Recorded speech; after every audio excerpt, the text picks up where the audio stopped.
And open up the meeting room.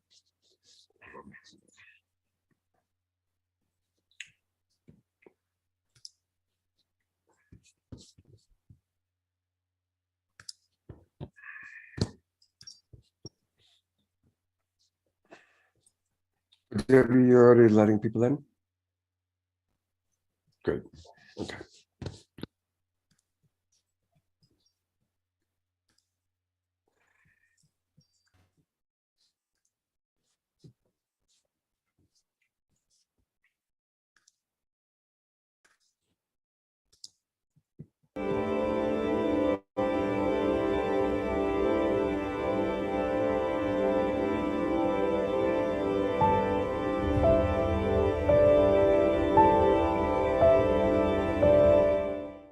What if I were to suggest that you play a key role in the awakening world?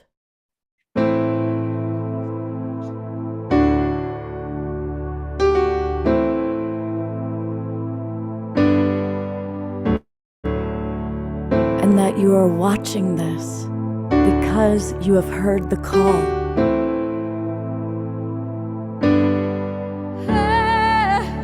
We can start right now by opening our hearts and minds.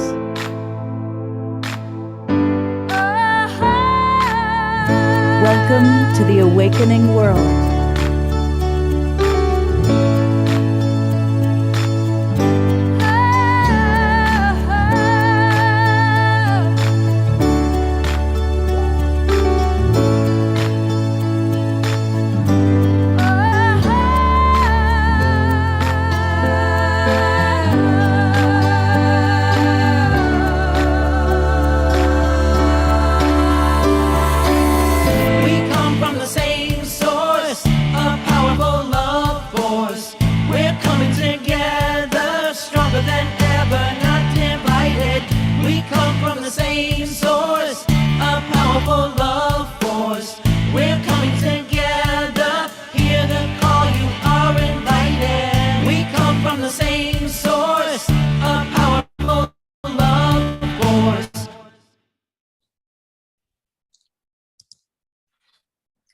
Good morning, everybody. Happy Sacred Sunday to you. I'm Love Coach Scott Katamas, and welcome to the Awakening World, our Sacred Sunday edition. And as you can see, we are celebrating World Unity Week. It began yesterday, and we did a beautiful kickoff with it. And it's a powerful week where so many people from all over the world come together to really celebrate what we all want in our hearts, which is unity.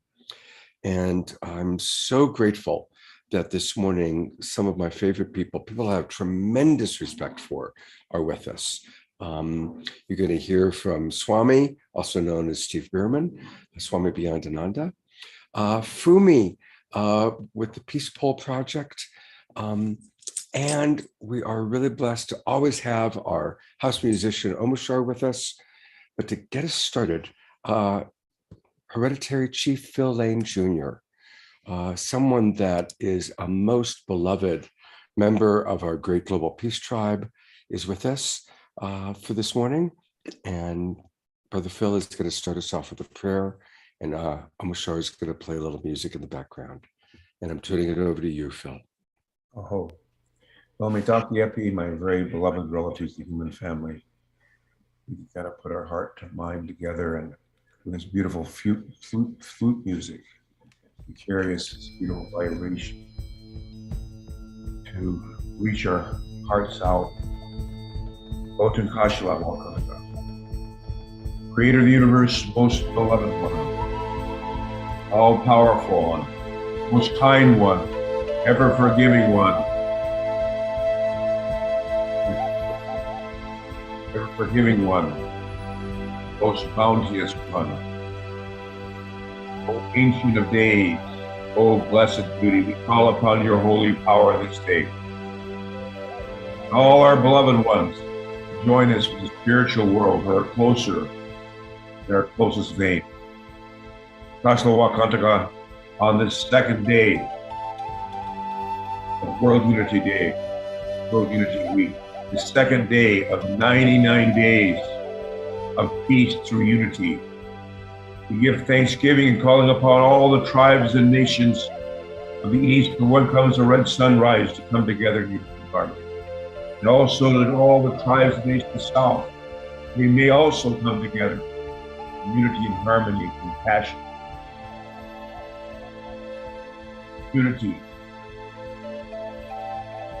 Peace. West, from where comes thunder, lightning, rain. Call upon all those spiritual powers of thunder, lightning, and rain. All the tribes and nations of the West come together. Great balance. All the other tribes. Every human being. Call upon all the tribes and nations of the North, and where comes the white snow. Purify our hearts and minds, so we might understand. We were born in this physical plane of time and space. Each of us is born a sovereignty. Perish. Thanks be to Father Sky and all the master elements of life. We humble ourselves. It's a beautiful day. The rest of our Mother Earth. Thanksgiving for our mothers who brought us forth this world and Mother Earth. And we ask, as we move into this global civilization, we might awaken sooner than later the spiritual reality of the equality of women and men. They're both the same sacred eagle wings. One man and one woman, spiritual qualities. It's a condor and eagle.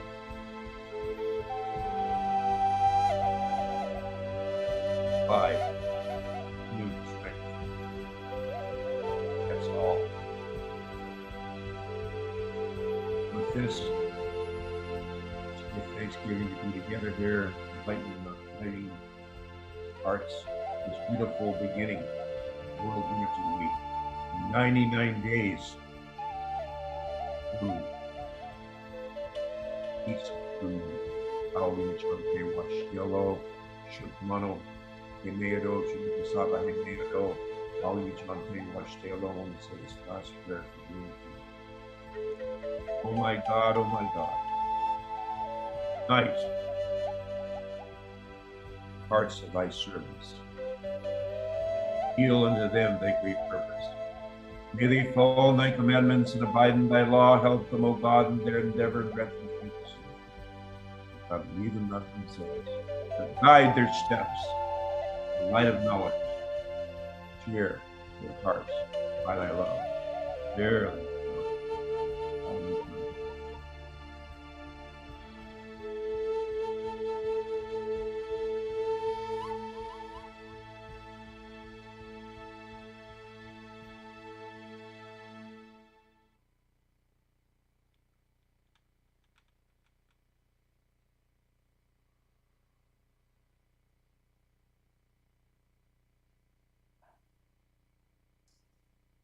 Thank you so much, Brother Phil. Thank you very much, Omar Shar.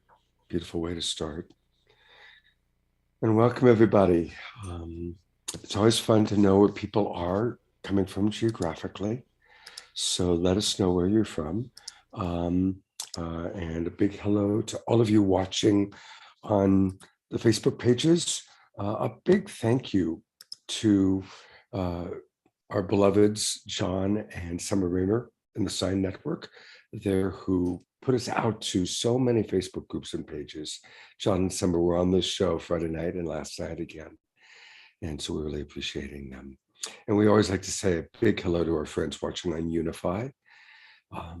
So let us know where you are geographically. And we also, today we're celebrating World Unity Week. What does World Unity mean to each of you? Of course, we're going to hear from Fumi and Brother Phil and Steve and Swami, but we also want to hear from you. So let us know what world unity looks like. What are the steps? What can we do to create world unity? And that's our opening question. And so I'm going to go to Fumi, who's someone I just love so much. Fumi, you bring so much love to this world. And of course, your Peace Pole project and the dedication that you've had. And I know that you live in a state of world peace. But what does this World Unity Week mean to you? Well, first, Scott, thank you for gathering us here today on your sacred Sunday Awakening the World program. Such a dedication and commitment to serve us all. And, thank you so much for inviting us. And you're so dear to my heart, too. So thank you for that. World Unity Week. This is the third year. So since 3 years ago, it's been building in momentum and it hasn't stopped. So this year, the theme is coming home together. And it's really, I feel we all feel so privileged to be alive at this moment on this planet, because we have all made a commitment somewhere along in our past to come again to serve humanity. And I believe we all have our roles, our missions, our color, 7 different colors coming together and resonating in one divine purpose, which is to create unity, love, oneness, compassion in the world. So we gather again as a peace tribe, as you so often remind us, Scott, that we are the peace tribe, that we gather again this lifetime and offer ourselves to this sacred work of creating a culture of peace. World Unity Week is really, to me, a way for us to remember our oneness, remember the reverence of all life. There's so many different programs, multi-dimensional and, multi programs that are offered representing so many aspects of unity and harmony. Each of us will find our niche, and it's going to strike that note in us. We all have that role. We all have a note to play in this symphony of unity, this symphony. So it reminds us to be the best instrument that you are, to really be that vessel, and play that beautiful note together. And it's an opportunity, World Unity Week, to come together and be our best and show up and create that beautiful symphony of oneness and peace. So I'd like to say one more thing. In Japan, unity and harmony, it's expressed by the word wa, and wa is a circle. It's a circle. And perhaps you've seen some Zen masters that do some beautiful calligraphy, and wa is, they just draw this beautiful circle on the calligraphy page, representing harmony, unity, oneness.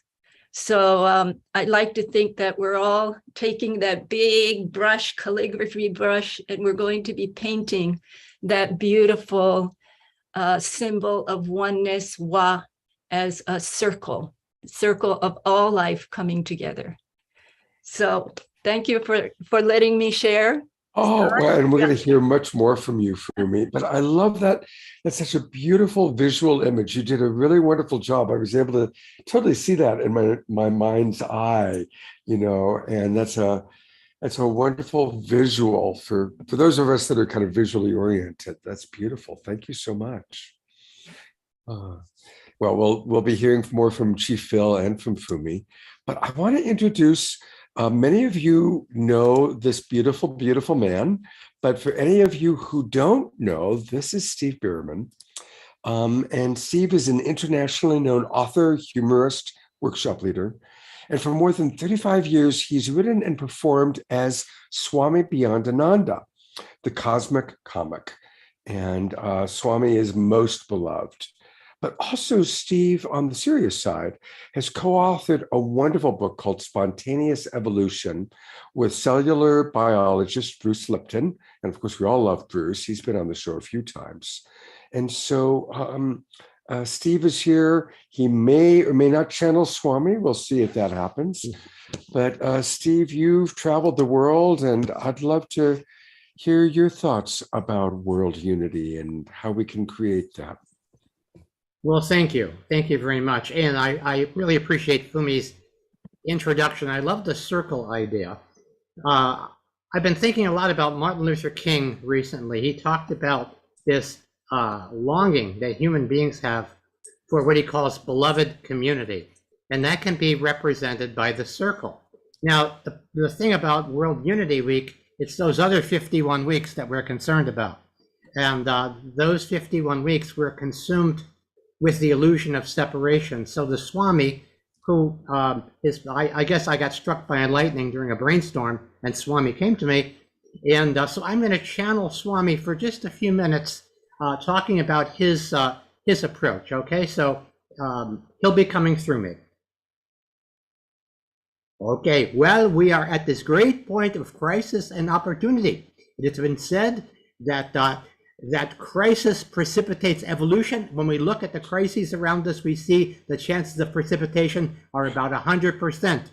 And to get us through this crisis, I have developed a 4-step program, which is guaranteed to work 3 times faster than 12-step. And that is this. I call it the Great Upwising. Wake up, wise up, grow up, show up. And the thing we need to most awaken to right now is the illusion of separation. We want to wake up to how we've been hijacked and hoodwinked into separating ourselves from other people. We need to come together as we wise up around the power of love and unity around the heart. We need to grow up from children of God to adults of good, fully empowered, no longer obedient children or rebellious adolescents, but fully empowered adults ready to take responsibility at this evolutionary moment. And then we need to grow up and show up on a new playing field, ready to play a new game, thrival for each and all. Okay, well, that's what the Swami has to say. I think right now one of the great challenges we have is the way we allow ourselves to be hijacked into separation, into othering some other. It's so easy. And we've been polarized into these camps. And so the most important thing we can do right now is to recognize how we've been pulled into the illusion of separation, take a deep breath and step off the battlefield and onto this new playing field where we are all able to play together. It's fractal. This evolution is fractal. It's within us, it's within our communities, it's within our nations, and it's within our world. And once we identify this, these areas of separation, we can then remove ourselves from that separation individually and come together finally as an evolving species. Beautiful. I so appreciate the call for us to end the polarization. And it is so important for us to just look at what are the ways that we maintain a sense of separation by seeing someone of a different political party or different belief system as bad or stupid or wrong. And instead just recognizing that these are just different colors in the rainbow of humanity. So thank you, Steve, and thank you, Swami. And of course, we're going to be hearing much more from you both. And we're going to call on Brother Phil, who of course led that beautiful prayer. But now we're going to call on Phil to hear what he has to say. There he is. You're still muted, Phil. There we go. Well, Mitaki Happy, my very beloved relatives, I really want to give everybody a great embrace. If I could pull the computer inside my heart, I would. and to say that we're so fortunate to be alive today, be witnessing that which the visionaries and the poets and the message of the Creator have been telling us we're going to unfold. And I thank you, Scott, for your visionary leadership and having this program. Of course, Ben Bowler to Unity Earth and the entire team that worked so hard with him, and so many others here I had the honor of speaking with here at this gathering. And, as well as Sign Network, of course, that is sharing our words around the world. And as a global ambassador of the 99 days of peace through unity, I just want to say these things that from my perspective, the foundation of this issue we're facing is that we don't understand the principle of the prior unity and oneness of our human family and our intimate connection to all life. And the hurt of one is the hurt of all. And the upliftment and the healing of one is the upliftment and healing of all. It's very interesting to me that as we move through this 99 days of peace through unity, which will end, of course, on September 24th, the end of International Peace Week in September, that as I explored what was the goal of International Peace Week, was to eliminate racism and build peace. Well, really, the core of what they're calling for world peace is exactly what we're talking about. That we are one human family, no matter how we might look outside. And science has proven that we're 99.9% the same, except for a few secondary things which explain our hair color and so forth and so on. And I want to say too that this is the day of the sacred feminine. But I wanted to go and say from my perspective a little more about that. When we held the prayer to stop war, literally the forces of light and the forces of darkness, we gathered February. I don't know if the forces of darkness were there, but I tell you the forces of light were there on February 6th, 2020 at Armageddon, where the forces of light and darkness were to fight. But we went there to pray for peace. And I know that, and we prayed. We prayed for peace. And 22 women led that prayer, because it became very clear to me that it's the feminine qualities of humanity. And a lot of those, by the way,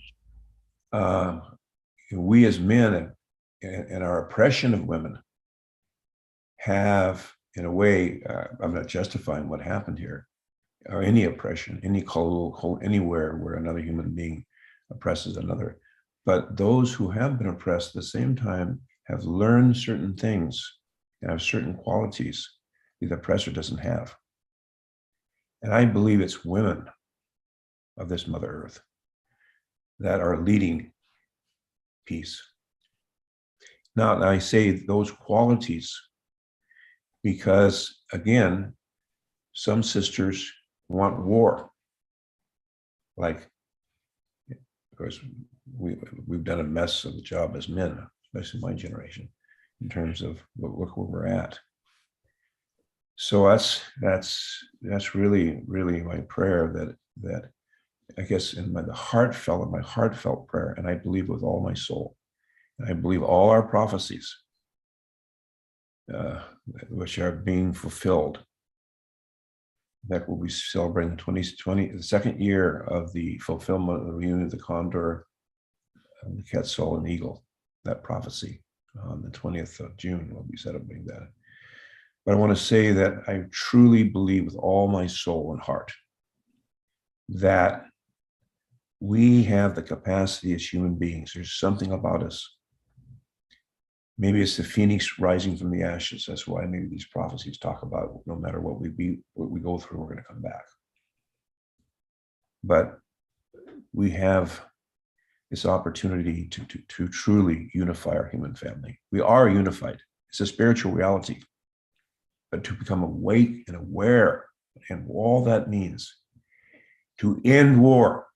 When I talk about end war, I'm talking about the nation states of Mother Earth are going to be forced to come together and sign a binding treaty that ends war forever upon this Mother Earth. Mm. And then to begin peace on Earth, as Fumi's been telling us all these years, may peace prevail on Earth by 2030 or before, of course. Now, what it's going to take us to do this, I'm not sure. I have with all my soul, I believe this is going to happen. And so does that mean we have to go through nuclear war to do so? Does that mean that? I pray it doesn't. I pray with all my soul and heart that we realize, and especially after I've been to my class reunion, I tell you this, after I saw my classmates this weekend, yes, last night or the night before last, we're not Earth suits. If we think we're going to be young all the time. But for the elders, the last thing I want to say to my elders, I'm 77 winters, there's many older than me, that they say this: when you're running a 400 meters, it's okay what you do the first 100 meters, 200 meters, 300 meters, you can be right in front. What counts is the last 100 meters. And that's what we elders are in. Our last 100 meters. Maybe our last 100 meters. I mean, last 100 feet, 50 feet. But this is the time for us to arise, to become physically, meaning take care of ourselves, how we eat, to know we have the capacity within us to heal ourselves, and in doing so, we'll help out our younger generation who is looking for wise elders.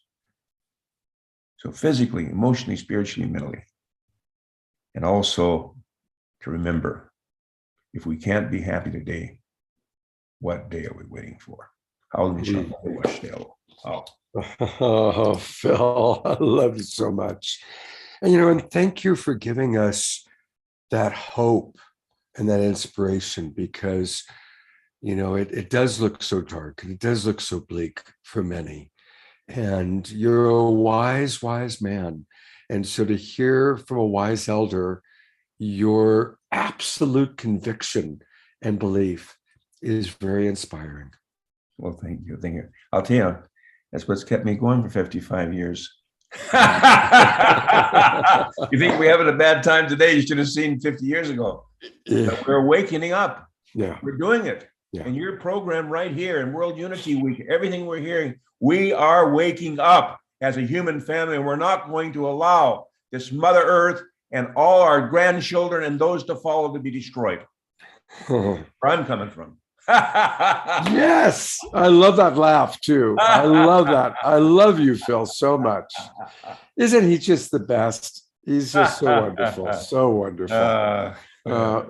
We're going to come back to Phil in a moment, but I want to give Omashar a chance to speak, because he's more than a musician. He's more than a guy who plays music. He's a wise soul. And Omashar, thank you so much for being at every one of these shows. And always on board. And I know you were really touched over the weekend, the last couple of shows, and I'd love to hear your thoughts about World Unity. I've been touched by, thank you, Scott. I've been touched by all of our connections over these last weeks. And I've traveled the world extensively. I've played my music in 33 countries, and I've visited 36. And I'm saying that because every time I went to a different country and looked in the eyes of my brothers and sisters that were there, it broke a stereotype. And suddenly I was got brought up with the weight on my shoulders of being English, and that is huge, man. It carries a lot. And until I started traveling, I had this bubble around my head, my conditioning, which kept me separate from everybody. And my first thing was with Americans. And I went to one of my first gigs, I went to Australia, and I bumped into a bunch of traveling Americans.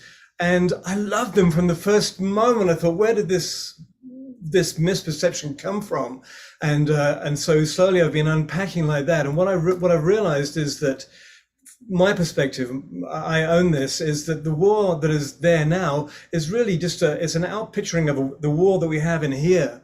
And until we sort the war out in here, the war out there will not stop. It won't. It cannot. I'm speaking for myself here. And so it's taken me, a couple of decades to realize that I'm on a pretty tight schedule at the moment. I have to police every thought, every emotion, every word, every action, everything, and become completely aware. And it's a heck of a job. It's not a hell of a job anymore, Steve, is it? It's a heaven of a job, but it's immense. But it's also quite simple, because what I've also realized is that every time Great Spirit has tried to come through me, there's been a trigger, and it's brought up some old reactions, and it's pushed it out. But I've watched it coming and going and coming and going and coming and going, to such a state now that I wake up in the morning, I have affirmations to pull me through the day.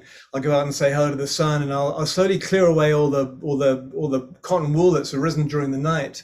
And the more I trust Spirit to come in, the more it clears my mind. Anyway, long story short, I know that when we can all clear our minds, all clear our hearts, then all of the separation will fall away, because as Chief Phil states, as we all know, we are all of one consciousness. That's all there is. And the beauty happens not when we're so individual that we want to say, well, I'm better than you, but is the collaboration, the world unity week, the cooperation between us. When I'm doing my part, then I can adore you doing your part. And the more you do, the more your part, the greater it lifts me. Anyway, I think that's my little soliloquy right now. So clear your mind, all of us, the whole world, or at least a good proportion of the world, needs to get their heads and their hearts fully cleared and connected again, because then, the millionth monkey effect, then it'll happen, it'll ripple. And by 2030, hopefully sooner, but by then, I think we've got some interesting times to go through. Okay, one last thing to my last thing is I've removed myself 99% from all news feeds, all of it. And with that, I don't keep on polluting myself with the effluvia. It's happening anyway, so I might as well work on myself and see if my theory is true. And so also, happy Father's Day. Love you all. Thank you so much. So we're going to do another round. And I just want to invite everybody who's watching. And we're on dozens and dozens of Facebook pages, and Alan Steinfeld's YouTube channel, our YouTube channel. Give us your thoughts about world unity, and I'll read some of the comments from people. Right off the bat, Karen Eisenberg writes, "Yes, Amashar, thank you. Clear our minds and connect from our hearts. Love you." Nancy writes, "Heavenly home fun rather than heavenly homework." And of course, lots of people. Dia, who says that Chief Phil is the best. I agree. She says, "I will meet you, Chief, at Tosa Blue Mountain in Ecuador at Sri and Kira's Digs in September." Well, that's going to be quite the union. That's going to be a pretty cool group of people coming together in a very special place. So we do enjoy reading comments from everybody. And look, this is all of us are awakening together. So your thoughts are most welcome. And also, if you have any questions for Chief Phil, Steve, Swami, Fumi, Omashar, let us know. All right, we're going to do another round. And Fumi, I'm going to bring you on. And all of our guests are people who have traveled quite a bit. And Fumi, I'm wondering if you'd be willing to share a story of how you've seen peace in action, how you've seen unity come together, people that, and this is off the top of my head, I haven't prepared anybody with this question, but I just think that sometimes we're all elders on this show. And so we've been around. And so sometimes sharing stories of where we've observed unity in action or peace in action can be quite inspiring. And I'm wondering if anything comes to mind for you. Well, right now, Scott, what comes to mind is our beautiful World Peace Flag ceremony that we present, and this has been presented on every country and every, large gatherings, intimate gathering. It's been done at the United Nations and, people's living rooms. So it's very dear to my heart, the World Peace Flag ceremony. And during this ceremony, everyone unites as one heart to invoke peace in every single nation, 193 countries by name. So everyone is sending peace by name to all these countries, and not just countries, to souls of every nation, the souls of this land, these people, this culture. And I've seen people, and then we carry the flags of the nations, as a symbol of the souls of the nations for healing the souls of all these nations. And people just, to me, it's peace in action, love in action, unity in action. When all these people come together, they are holding the heart and soul of each of these countries in their hands and engaging in this beautiful ceremony. And people are really so touched because they feel the cells, the actual cells that make up Gaia. Every country is a cell, and we're respecting and honoring every country, no matter how small, a little island dot in the Pacific. All the countries are honored. And I remember one ceremony, there was a Vietnam vet, and it's very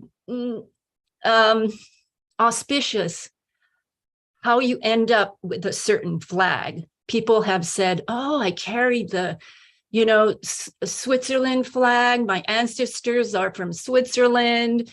I carried this flag. I have such a connection with that country. So this man was a Vietnam vet, and he carried the Vietnam flag. Wow. And I get teary, and that's like about 25 years ago this happened. I'll never forget it. He was in tears, and he said, I don't know if I can do this. But he did. He carried the flag, and he told me that he experienced this massive healing, this love, healing, and something happened and shifted in his heart. So, that is love in action, peace in action. And, I love this ceremony. Someday, Scott, I would love you to be, present when we do a live event, or, we do have the recordings and we do present that online. But to me, that's love in action, unity in action, that people can have direct experience, feeling the souls and the, to send love out to the world, to the global family. And we know how powerful words, thoughts, and actions are. Every word, may peace be in Afghanistan, may peace be in Ukraine, may peace prevail on earth. This is the prayer that's said throughout the whole ceremony. It's so powerful. So powerful. I remember you actually showing the video of the flag ceremony one of the other times you were on my show. Where is it the next one going to happen? When and where? Well, online, we're doing something during World Unity Week on this coming Friday. In fact, Brother Phil is going to open for us with opening prayer on Friday at 8 p.m. Eastern, which is 5 p.m. our time. And this is it's called the Gratitude to the Ancestors of the Land. Very, very special. We're going to call forth over 200 indigenous tribes by name that used to live. Many of them are not around anymore, but the tribes that used to live and honor Turtle Island.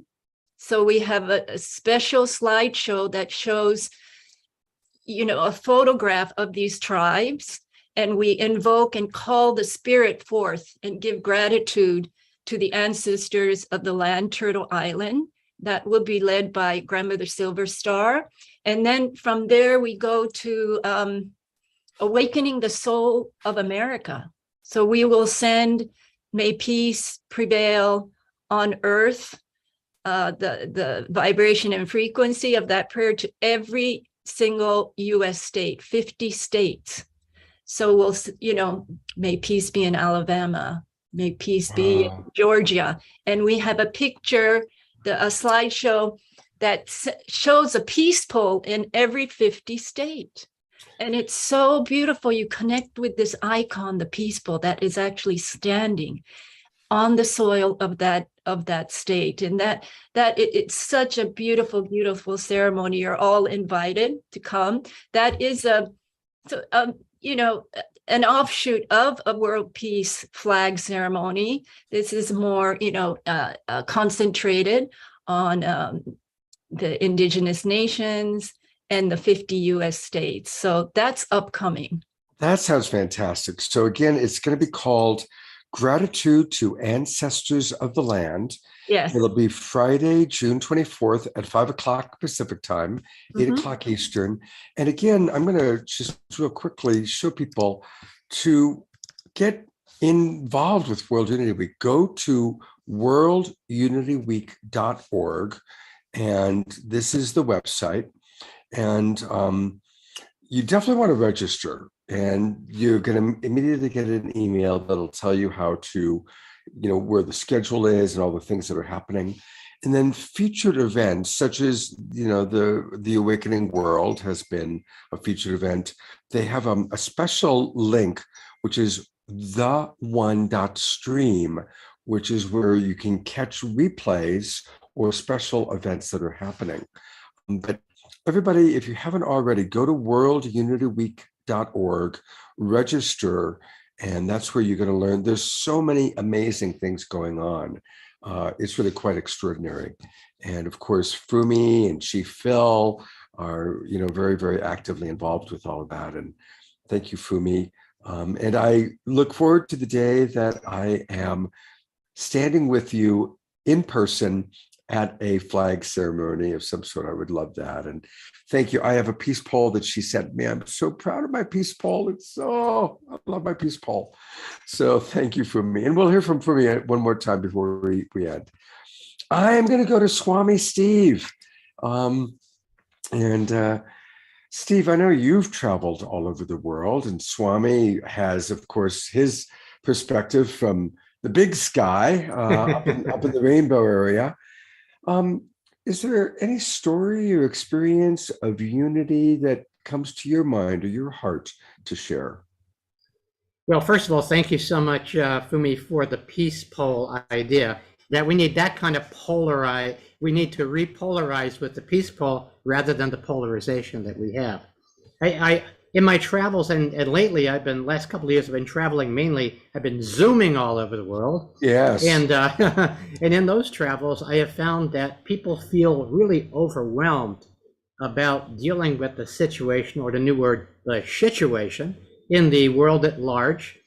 However, we do have some impact in the world that's small. And there's two organizations that I appreciate that are bringing together people face to face to rehumanize one another. One is called Braver Angels, and the other is called Living Room Conversations. And these are designed to actually defuse this polarization and focus on what it is that we have in common, the virtues and the values that 90% of us hold in common, rather than focusing on that which separates us. And I think it's really important. When I've been part of a couple of living room conversations, and I've really enjoyed watching the softening of positions. And the positionality comes from fear. People are afraid. The more people are put in fear, the less intelligent they become, and the more willing they are to settle for polarized positions and projecting onto the other. And there's a story that comes to mind about the human condition and human conditioning. A guy's applying for a job, and as part of the job application and interview, he's given a very brief psychological test, and the psychologist draws a picture of a square and says, "What does this remind you of?" The man says, "Sex." The psychologist draws a picture of a circle. "What does this remind you of?" And the guy goes, "Sex." Well, the psychologist draws a picture of a triangle, and he says, "And what does this remind you of?" And the man says, "Sex." Psychologist says, "Well, you seem to be pretty obsessed with sex." And the man says, "What do you mean, me? You're the one drawing all the dirty pictures." So we have this issue where we want to project onto the other, and when there is a war or conflict, what happens is we fall into this lesser evil mentality, which allows us to ignore the perpetrations on our side and magnify the perpetrations on the other. So part of this practice that I think we all want to engage in a rehumanizing practice is to recognize when we've actually taken a straw man that we've created about somebody else, and we imagine that that's a real person. In as many ways as you can, whether you do it formally through living room conversations or Braver Angels, or informally with people in your own family who you have disagreements with politically. And this is where it all begins. This is where the karma meets the road in rehumanizing on a face-to-face basis, so that we have practice at recognizing when we get hijacked into these narratives of polarization where we're distorted. Beautiful. That's first of all, the joke made me laugh out loud. It's one of the great blessings of my life, Steve, was I got to know Marshall Rosenberg very, very well. I traveled with him. I did television shows and videos with him. And of course, Marshall, that was the creator of compassionate communication, also known as nonviolent communication. And one of the things that Marshall taught was that we have to eliminate enemy images if we want to create peace in the world. A very practical thing that we can all do is to eliminate any time we think of somebody as an asshole or a jerk or a bitch. Anytime we assign an enemy image like that, we're actually creating an act of violence because we're dehumanizing them. And to learn to differentiate between the being and whatever choice or behavior they made that bothers us. Now, it's okay to be bothered by a choice. It's okay to be bothered by a behavior, but it's not okay to dehumanize someone. And so that's a beautiful practice for those of us who want to create peace in the world. Just notice anytime you're thinking to yourself, let alone uttering the words jerk, idiot, fool, anything like that, don't do it. Just don't do it anymore. Can I offer a Swami teaching on that? Yes. Very practice? Okay, I'll channel the Swami. Okay, next time you want to call somebody an inconsiderate jerk, take responsibility yourself. Say instead, "Why did I create an inconsiderate jerk like you in my life?" Yeah, there you go. That works. Better? I love it. Thank you, Swami, and thank you, Steve. And of course, we'll come back to you. We're going to bring back beautiful, beloved brother Phil. And Phil, I'm going to put on screen, you are calling all tribes for a moment of peace. Tell us about what we're looking at here. Yes. Well, I've been working with dear Jay Mayer and Janice Kaplan. So I know you very well because they love and support what you're doing. And, Jay had this vision for many years that if we could begin as a human family to just think peace to begin with, just think. And of course, we discuss more and thinking peace is about being peace. So we're calling all tribes, all nations for a moment of peace we're saying the time worldwide 8 p.m. and I use the number 8 because it's also, you can turn on the side, it's infinity. 8 p.m. Think peace, be peace every day. Especially we're going to launch this during these 99 days of peace through unity. But I think what's even more important, the dimension of what we're doing, is we're translating this into many languages, which, by the way, this will be this one, as well as one that will be unify the human family in war and begin peace on earth by 2030. Now, it's not important, as you can see, who I am. That's not the whole issue. The thing is, we can realize that, for instance, it's really interesting. Of the world's population, only 362 million people's first language is English. 362 million, that's it. Now, in terms of the people who have learned to try to speak English, 4.8% of the world's population of more than 7 billion people actually speak English. By the way, which is interesting, very close, almost equally, you have 4.5% of the world's population that speaks Spanish. Oh. So our goal is this. This will begin here. We're going to begin in Spanish, Arabic, you name it, and then we're working on, because it's not so important. The individual is that a lot of people know this image of a headdress and so forth, by the way, by the way, lots of indigenous people wear headdresses, so anyway, but still the world sees that. So we're seeing that we might, reach out to those relatives who are not reaching. Can you imagine how many? You're going to share. Beautiful, beautiful. So now the idea is ideally at 8 o'clock, wherever you are, whatever 8 p.m. time zone you're in, to take a moment of peace. And then my understanding from Jay is that anytime during the day that you're thinking of peace, and just to send it to kind of the 8 p.m. calling all tribes moment of peace vibe. Is that accurate? Yeah, wherever you are. And so now at the same time, as more and more people understanding where we're coming from, we're adding, this dimension, unify our human family in war, begin peace on earth by 2030. That's the message we're translating into, I think, at least 90 different languages, because there's so many relatives. They speak Swahili, or they speak an indigenous language of Nigeria. We've got to reach those relatives, and we have access to those languages, this internet, because they're our relatives. They love their children as much as we love our children and grandchildren. But we're missing each other at this point. It's just part of the process.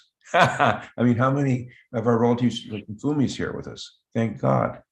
By the way, I've known Fumi since she was just a young girl. She still looks like a young girl. And I say that with all love and respect. She does. She has the first time I saw her was in 1985. We were at Assisi, Italy. And I was in fact, I had a picture. I've been looking for that picture. And here she was, and she's very tall and stately. She had a certain stately look about it. And she does now. It's kind of like this royal stately person. I remember, wow, I think maybe she might be too tall for me though. But no, she was just stunning. Well, it's so beautiful that, we gravitate and attract each other. Yes. Isn't that beautiful? True. Yeah. True. And I didn't meet you on that day, but we met 20 years later. Yep, exactly. And that's why is it beautiful? It is. It's so beautiful how that works. Mm-hmm. That's I did not know that. I mean, and I love that. So you first were in the same place together in 1985. So that's 37 years ago. Mm-hmm. But then you met 20 years later, and then here you are. Not 20 years. Well, I met Brother Phil in Ethiopia during a Unity Earth conference. Was that 3 years ago, Brother Phil? And then we went to the Holy Land together, which happened, 2 years ago? Yeah, 2020. And then we just started meeting on Zoom. And then we realized that Brother Phil realized, he remembered, I know you, I've seen you in Assisi, Italy, which was a flag ceremony, Scott, that we did in front of the Basilica of St. Francis there in Assisi. Yeah. And he remembered me, and it was just like really magical how that happens. Yeah, it was at a World Wildlife Fund event, huge event. Yes. Yes. Mhm. You know, Scott, that's why we have what they call Hunkar relatives. That is, those people you meet in life that you meet and you know immediately you're spiritually connected. I feel that with you, and I feel that with Sister Fumi. So many. I mean, you're so close. I mean, it's almost like your own.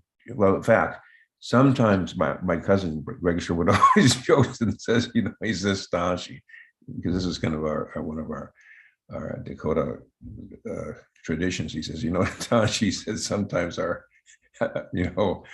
close blood relatives are much more difficult and give us less more pain than those who are our spiritual home car relatives, because spiritually you choose that person. Yeah. You choose that person. And that's part of the same thing will happen when we leave this world. We'll continue to seek spiritual, the true relationship. It's not this physical relationship. I mean, I'm glad I have my body. I'm not complaining about that deal. But you know, but you know, you know what I'm talking about. I won't go into details on that one.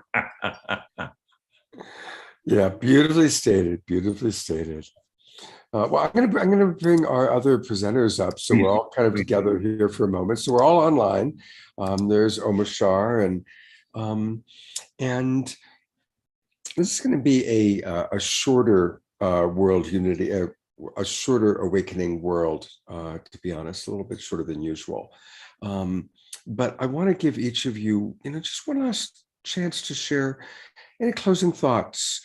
As we all are kind of seeing each other and appreciating all the different experiences we've had. I mean, let's face it, all five of us, like it or not, we're elders. We are elders at this time, and we all have our own unique medicine to share. And again, I want to just remind that everybody watching is just as important as the people that are on camera right now. Mm-hmm. We all are imaginal cells coming together to create the butterfly that's the new paradigm out of the dying caterpillar that's the old paradigm. The old paradigm of war, the old paradigm of white male dominance, the old paradigm of separation, make wrong, enemy images. That's the old paradigm that's ending. And we're all coming together to create a new world, a new paradigm. And every single one of us is equally important. We're just the ones that kind of are more on camera. But everybody listening and watching is equally important. And so I'd love to give each of you an opportunity for one last thought. And then, of course, I'll also go to your websites. So Fumi, I'm going to put the spotlight on you first. And for any final thoughts you'd like to share. Right. I'd like to quote something from Martin Luther King. And I found this quote earlier this year, and I've never known about it. And I think it would be just perfect as a closing statement. It goes, we have before us a glorious opportunity to inject a higher frequency of love into the veins of civilization. Isn't that beautiful?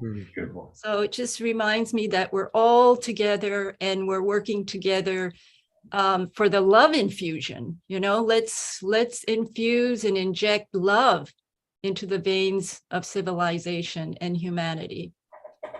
Beautiful, beautiful.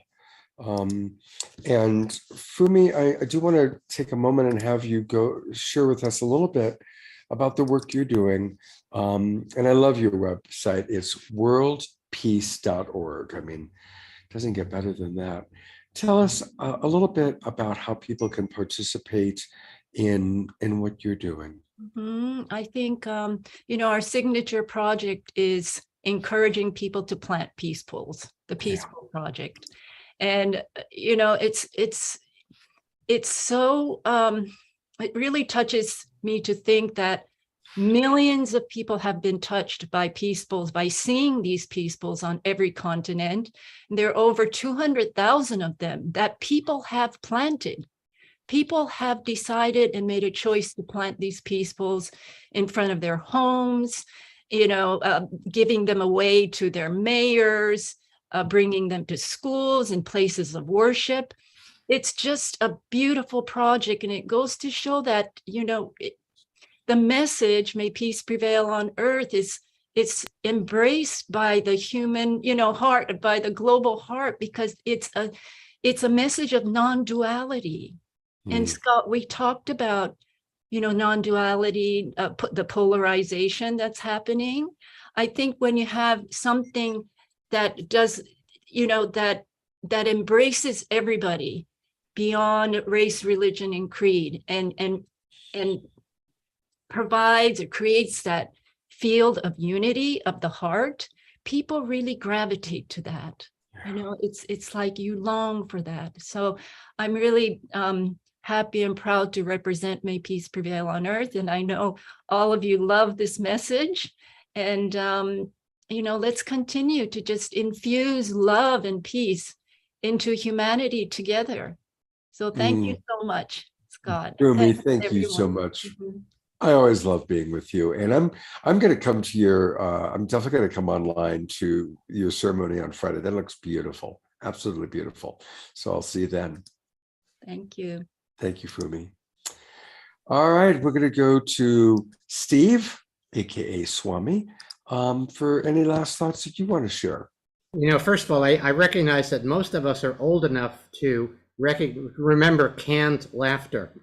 So if we were to take Chief Phil's laugh and can it and circulate it, I think it would go a long, long way to creating the world we all imagine as possible. Doesn't he have the most beautiful laugh? Oh my God, I love his laugh. It's an outburst. It's an ejaculation. It's an expression of great energy being put forward.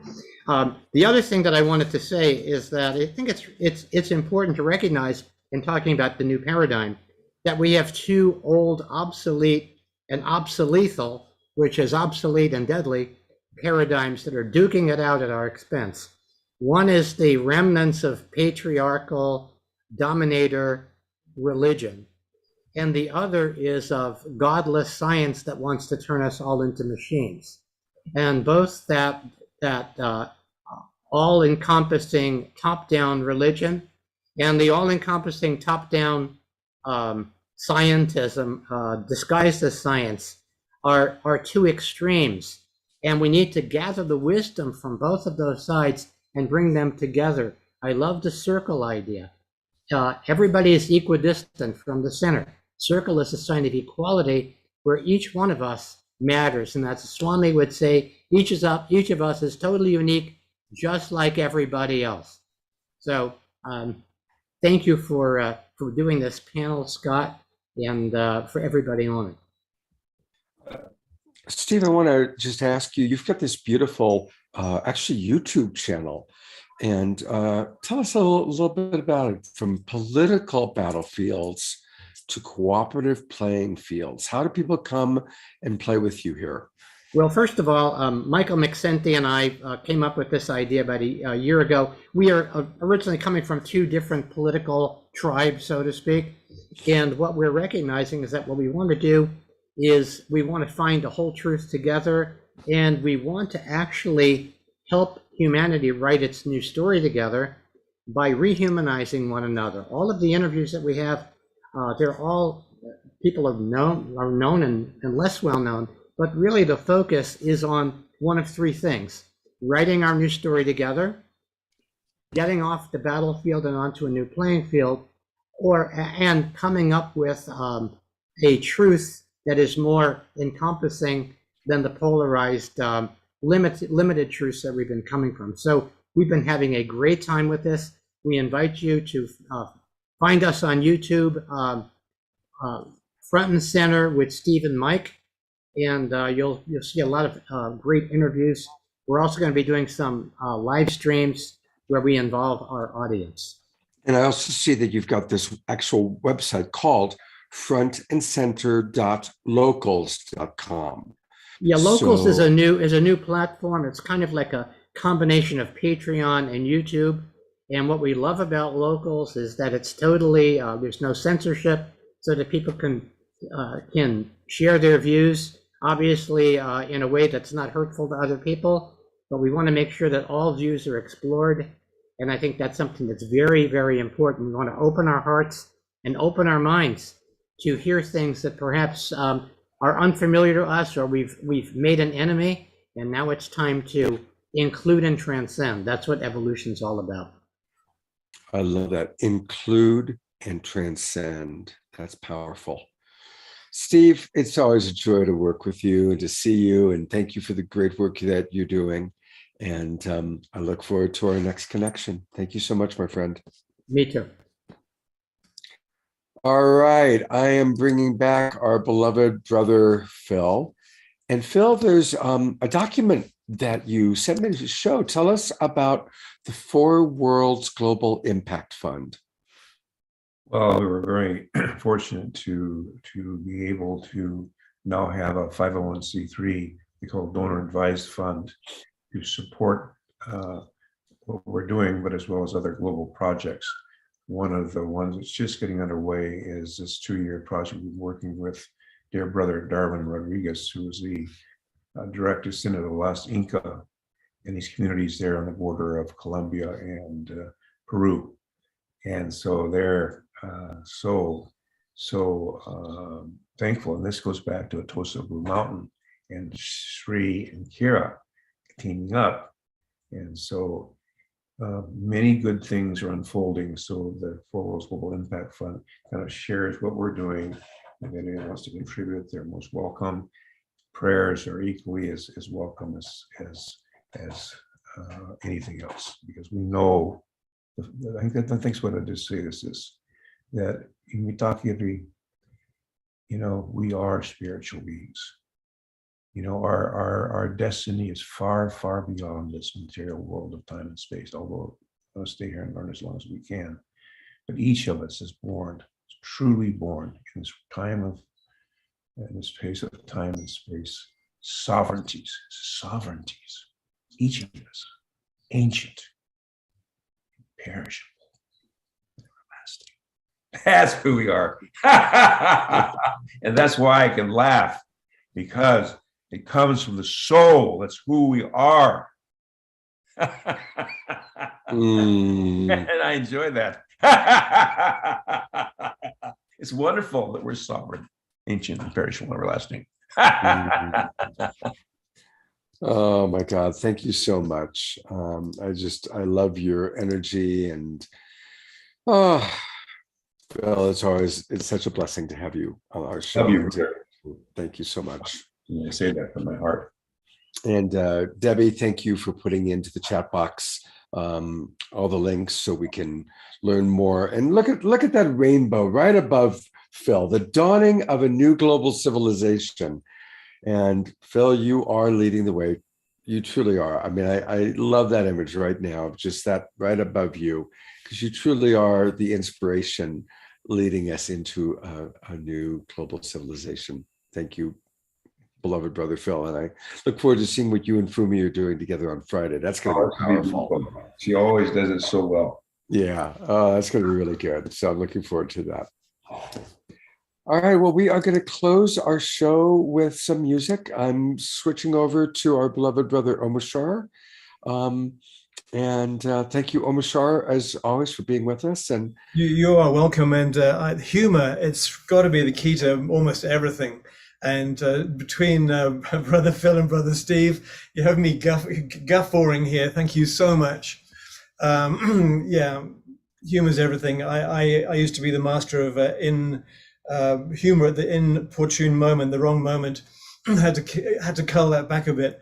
I'm going to play a song called "I Am," which is interesting because the song that we listened to last night by our brother from Ghana, Kwadwo, I think his name was also called "I Am," and I have one snippet of wisdom. I don't know, it's unsolicited, something that I have going through my mind always, and I measure my thoughts against it.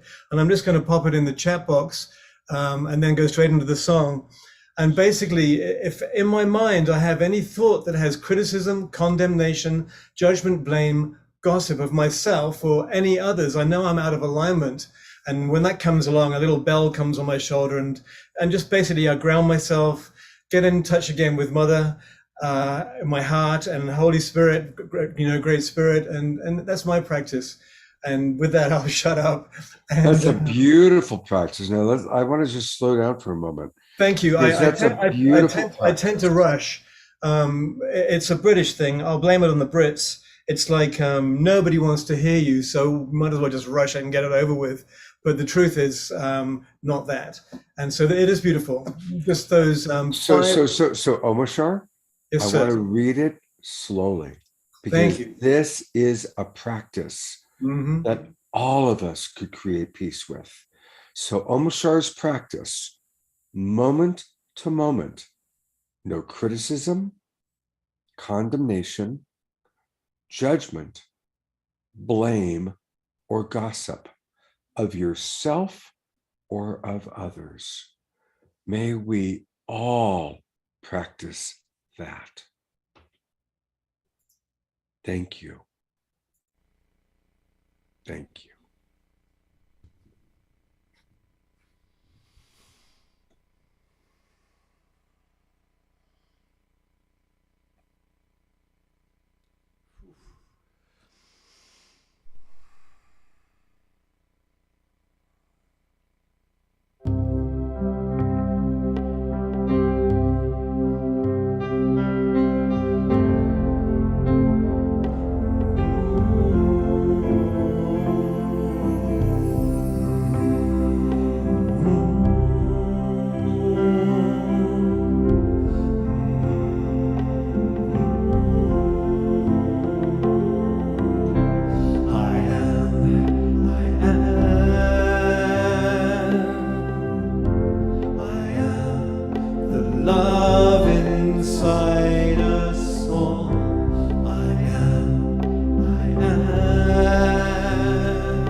Radiant sunrise is why we're here.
driving force of us, the way of the universe. I am. Radiant sunrise is why we're here.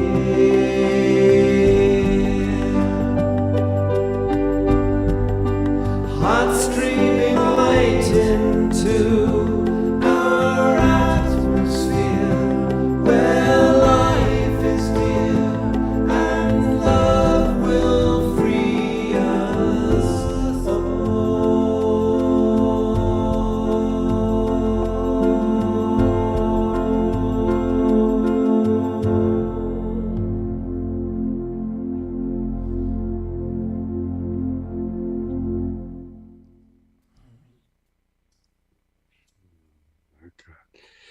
You know, every time we play a new song, it's like, oh my God, how come we haven't heard that one before? I love that song. Yeah. I have a few songs. Yeah. And it's when do you bring them out? Because I love them all, and but I don't pick them. I just it just drops in my shoulder, and it says this is the one. And no matter what I'm feeling about it, I'll just play it, and it always is the one. Oh, Yeah. that was just beautiful. I see Karen and George and Debbie are all namasteing and thanking. So I'm going to go to gallery reviews. Turn on your cameras, everybody. It's always a nice way to close out. And I know most people have their cameras off, but it's great to see Susan and George and Karen and of course Swami and Debbie. And anyway, thank you everybody for being here. And remember, we can make any moment sacred by choosing to see the divinity in all. Let's really practice that. No more enemy images. That beautiful practice that Omar Shah shared with us. Just noticing when we're blaming, shaming, judging, criticizing ourselves or others, and replace that by choosing to see the divinity in ourselves and in others. Thank you, Omar Shah. Thank you, everybody. Take care and have a beautiful day.